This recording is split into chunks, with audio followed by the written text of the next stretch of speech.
Aminado ang mga dating presidente, vice-presidente, Senate President at House Speaker. Pero nag-abiso na sila dating Vice President Leni Robredo at Jomar Binay na hindi sila dadalo. Wala pa namang sagot kung pupunta si dating Pangulong Rodrigo Duterte. Pati ang kanyang anak na si Vice President Sara Duterte, hindi pa rin daw sumasagot kaugnay sa kanyang attendance.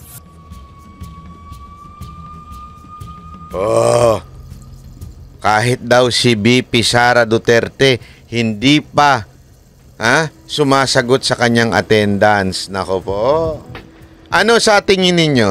Hindi ako, di ko alam Pero kung ako kay BP. Kung ako lang kay BP, hindi ako attend. Pambihira.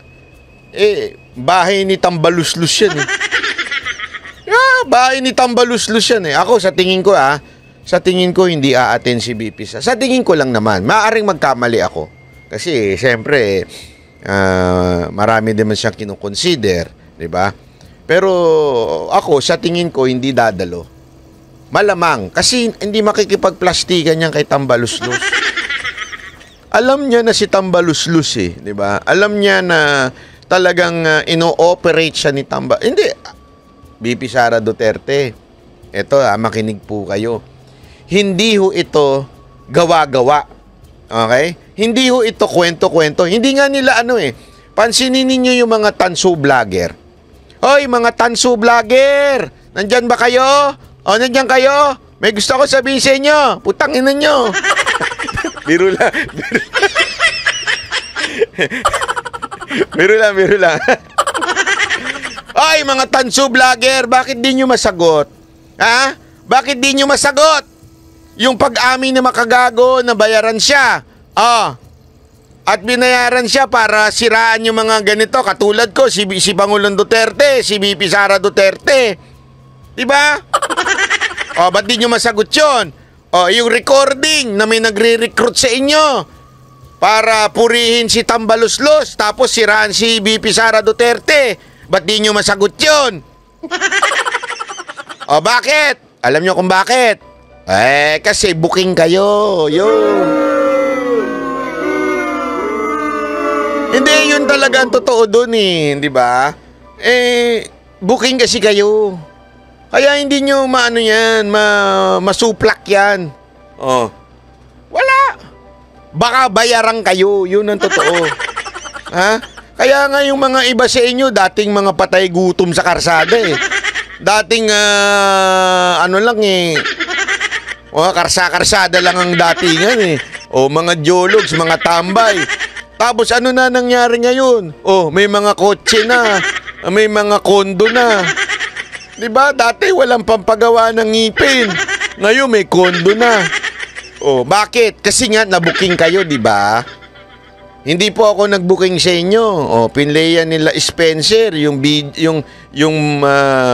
recording na nagre-recruit. 'Di ba? Kaya nga BP Sara Duterte, if you are listening, if there is anyone in the office of BP Sara Duterte that is listening right now. Baka English yun Listen. Listen. As I say to you the things. Hindi, makinig ka Madam BP Sara Duterte Makinig ka lang.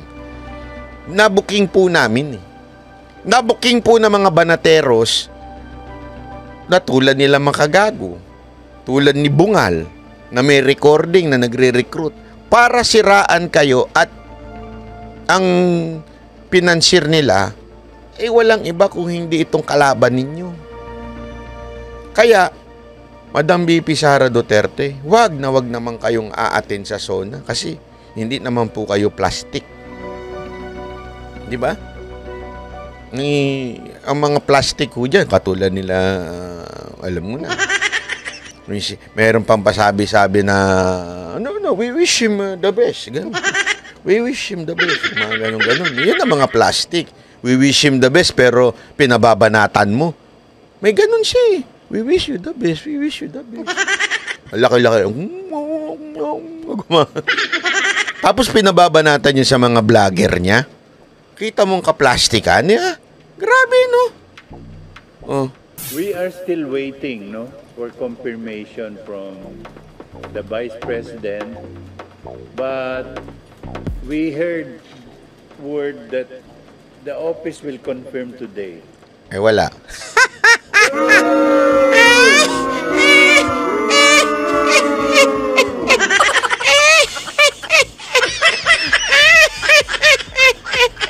Hindi nag-confirm ngayon. Wala. Nga. Nga. O, spelling nga. Spellingin niyo, nga. Wala kayo. Whether the Vice President is attending or not. So we will just make an announcement on this as soon as we get confirmation. Maasa pa kayo? Pagkatapos ganyanin ang amo mo? Tapos gusto nyo pumunta dyan sa lugar nyo? Eh, mga ganyanin, no? For clarification po, action speaks louder than words. Referring to BP Sara's action, she did the right thing. Anong clarification yan?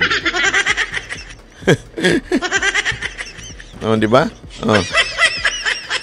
Merong nag-a-appeal dito sa barangay. Oh. Ay, nako. Anyway, From the office of the Vice President. Nasa 47 ambasador naman mula sa iba't ibang bansa ang nagkumpirmang dadalo sa SONA, kabilang na si Chinese Ambassador Wang Zilian. Wala namang utos kung required na bang kantahin ang bagong Pilipinas hymn at... Ay, bakit ganun? Pagkatapos ninyong i-require? Pagkatapos ninyong i-require kantahin yung bagong Pilipinas sa mga departamento, hindi nyo kakantahin dyan? O, kaya dahil dyan, tayo na lang kakanta.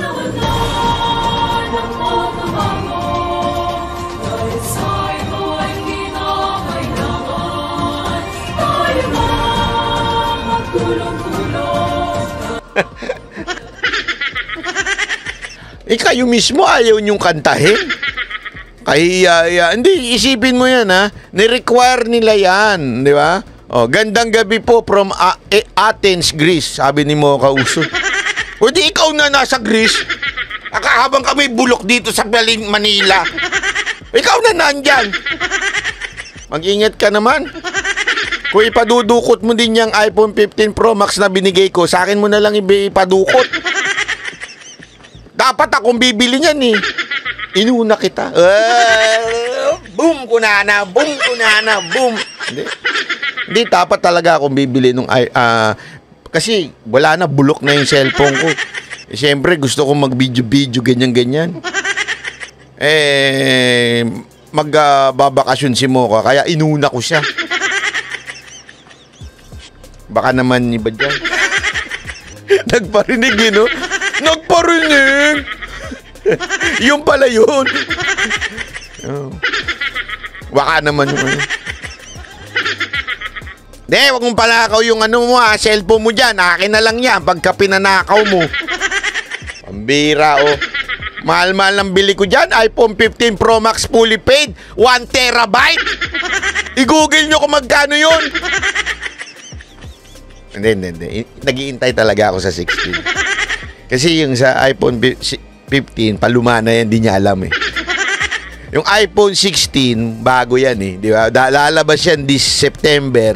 Tapos sa December, sa Japan, meron na yan. Kasi ganun yung nangyari noong last year eh. So sa Japan, by December, meron na yan. Ang baba ng yen. So dun tayo bibili. Nalamangan natin si Mocha, huwag nyo sasabihin. Sa kanya na yung 15. Akin yung 16. Mautak to eh. Kahit ang pledge sa darating na SONA. Ang Radio Television Malacanang o RTVM pa rin ang magdedirect nito. Mag Samsung S24 Ultra ka na lang ba? Zoom pala 100 times na. Bakit ko naman gusto mag-zoom? Anuin ko yung zoom? Maninilip ako. Titingnan ko na kung paano maglakad yung mga langgam. Hindi ko kailangan ng zoom. Hindi totoo. Hindi ko nga alam kung saan anong saysay nung zoom. Kung hindi ka naman nag-animal videography, photography, di ba yung mga sa zoo, kasi hindi ka makalapit kaya may zoom, di ba? O di kaya yung mga sa sports, pag malayo yung ano, tsaka hindi naman ako nagaganon. Aanuhin ko yung Zoom, maninilip lang ako. Tama, mali. Panilip lang yan eh. Yung iba dyan eh. Ang kailangan ko yung ano, ang kailangan ko ikaw. Kailangan ko ikaw. Tuloy. Ang final walkthrough at ang huling pagpupulong ng Interagency Committee sa susunod na Lunes, July 15. Sa ngayon, patuloy pa ang ginagawang renovation sa North at South Lobby ng Kamara. Inaasahang matatapos ito sa July 18 at simula July 19, ila-lockdown na ang buong batasang pambansa para matiyak ang... Hindi, ngayon pa lang i-lockdown nyo na yan. Huwag nyo nang buksa, wala naman kayong kwenta. I-lockdown nyo na yan. Hindi yan ang totoo. Pa-lockdown pa kayo. Kala nyo naman may gagalaw sa inyo dyan. May ma-interest pang gumalaw sa inyo. I-lockdown nyo na yan. Isara nyo na. Huwag nyo nang buksan. Ang kakapal ng mukha ninyo, mga walang silbi sa bayan. Tapos may pa-lockdown pa. Akala mo naman, aanuhin kayo. Hindi, sa totoo lang pansinin nyo, pagka sa mga RTBM. Ngayon, pag naglalakad yung si Marcos, halos walang kadikit na PSG. Bakit? Wala naman bumabati. Wala naman lumalapit sa kanya para kumamay. Yung kay Pangulong Duterte, kailangan talagang palibutan. Si Vice President Sara Duterte nga, kailangan palibutan eh. Kasi sa dami ng gustong bumati sa kanya, gustong makamayan siya, mapicturan siya. Di ba? Pero yung, wag akong paniwalaan ninyo. Panoorin ninyo yung mga video ng RTBM ngayon. Natatawa kayo, parang bakit wala na atang mga PSG ngayon? Dati talagang punong-puno eh. Hanggang ngayon nga mantakin mo, punong-puno ang PSG ni Pangulong Duterte kahit tinanggal yung PSPG niya. Alam nyo yun? Hindi nyo ba alam yun? Ay, sus, di nyo alam yun. Akala ninyo si Basti Duterte lang ang tinanggalan ng PSPG? Pati si Pangulong Duterte, tinanggalan ng PSPG. Grabe, no? Hindi biro to. Ang nananatili sa kanya ngayon yung PSG. Kasi yung PSG, by law, talagang kailangan siyang proteksyonan as former president. Yun na lang ang nananatili sa kanya. Pero yung PSPG, yung dagdag, wala na. Ni-recall na lahat. Wala talaga. Kaya sabi nito, Joyce, hoy Mocha! Sabi ni Joyce Buckley, yan, natin to, matagal na follower na natin to, subscriber. Pwede na makita, Mocha, pa-picture sana kami with family. Andito kami sa, oo nga, Madam Mocha! Sumagot ka! Sumagot ka! Alam niyo yun? Tuloy natin. Seguridad sa magiging ulat ng Pangulo sa July 22. Nagbabalita mula sa Frontline, Marian Enriquez, News 5. Ayan, So, ayan na nga. So, yan yung topic na kawawa naman ng bayan natin. Inuubos na nila para lang sa isang malupit na pagkain. 20 million. Di ba? Nakuha na naman ata yung bag ni Ma'am Mocha kaya hindi na makasagot. Wala na siyang cellphone. Hindi, alam mo, isipin mo yun. No? Jay Guevara, kunwari, magpanggap ka na lang na security. Kasi, papakainin daw sa Congress sa SONA yung mga security, aabutin ng 20 million. Tapos punta ka doon, sabihin mo, pwede bang perahin na lang? Di ba? Para makabili ka ng mixer mo. Perahin na lang. Grabe, 20 million. Anong mantakin mo? Okay lang kayo doon. Hindi, okay ba ako? Pero, parang hindi naman ata okay yun. Bakit gobyerno pa ang nagpapakain sa mga bisita, security? Bakit aatin lang naman sila ng SONA. Hindi, isipin nyo maigi to aatin lang naman sila ng SONA. Pagkatas ng SONA, pwede na sila umuwi, kanya-kanya ng kain. Bakit kailangan pang pakainin? You understand? Bakit di kayo kumain sa bahay nyo? Pumunta kayo doon. Pag uwi nyo, kumain kayo. Bakit gobyerno pa, bakit tax pa namin ang gagamitin pangkain nyo? Ang kakapal na mukha nyo.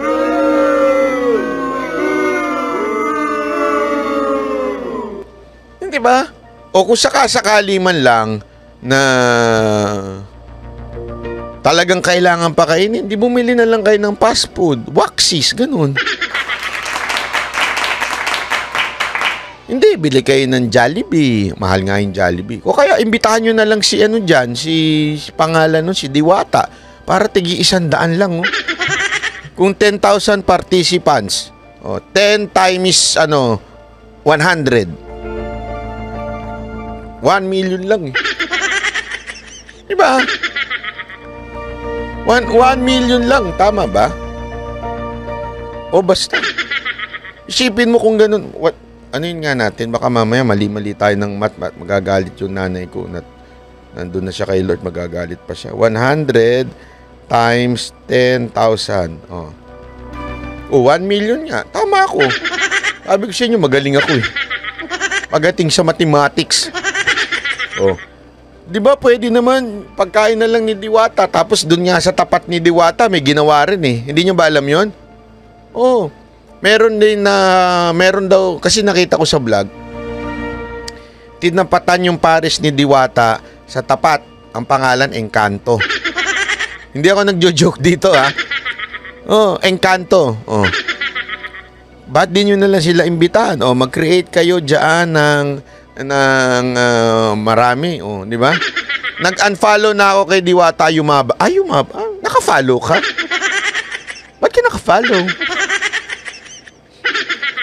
Hindi, pero alam mo, gusto kong tikman yung yung Paris na yun. Kaya lang, layo, pipila-pila pa. Hindi, gusto ko lang malaman kung masarap ba talaga o dahil lang trending-trending. Diba? Oo, banat ba'y kumain sila mama doon sa Encanto. Ang sarap, pero kay Diwata ang pangit. Sabi nga nila mas masarap daw kay Encanto. Encanto, baka naman. Baka naman pwedeng magpa-reserve dyan. Dyan tayo kakain, Jeggy Bara, libre ko kayo. Grabe man libre, no? Hindi, tayo dyan, mag-ride tayo dyan sa... Saan ba yung Encanto na yan? Gamitin natin yung motor mong bagong bili mong motor na wala ka naman lisensya. Pag nahuli ka, ipitan mo na lang ng 20 pesos. Sabi mo, ito, 20 pesos, dagdag sa bigas yan. Hindi, biro lang, ha? Tsaka malinis, huwag ka mag-try kay Diwata, masusuka ka sa baho. Ay, grabe. O, grabe ka naman, Jeggy Bara, makano? Saan ba yan? Saan ba yan? Saan ba yung Encanto na yan? Saan ba yung kainan na yan? 24 oras ba yan o ano lang yan? Gawa-gawa. Jokno Boulevard. Pasay. 24 oras ba yan? O hindi. Kasi pag hindi 24 oras, alam mo naman, pang madaling araw ako dito. Tanggalin na, boss. Banat by ang BIR. Diretso na sa Malacanang lahat ng tax. Talaga? 24 hours yan, Jeggy Bara? O tinatarantado mo lang ako? Pag ako pumunta dyan, sarado yan, ha? Yari ka sa akin. Pupunta ako ngayon pagkatapos nito. Hindi, biro lang, ha? Pero sige, subukan natin one of these days. Kain tayo dyan, Jay. Magmotor ka na, hayaan mo na yung, doon na tayo magkikita, mauna ka na ng mga 5 oras. Tapos pag nandun ka na, tsaka mo kami text, pupunta kami doon. Baka sa kanto, hindi Encanto, Encanto talaga yung pangalan. Oh, Encanto talaga ang pangalan, ha? Oh, ito pa, ito naman.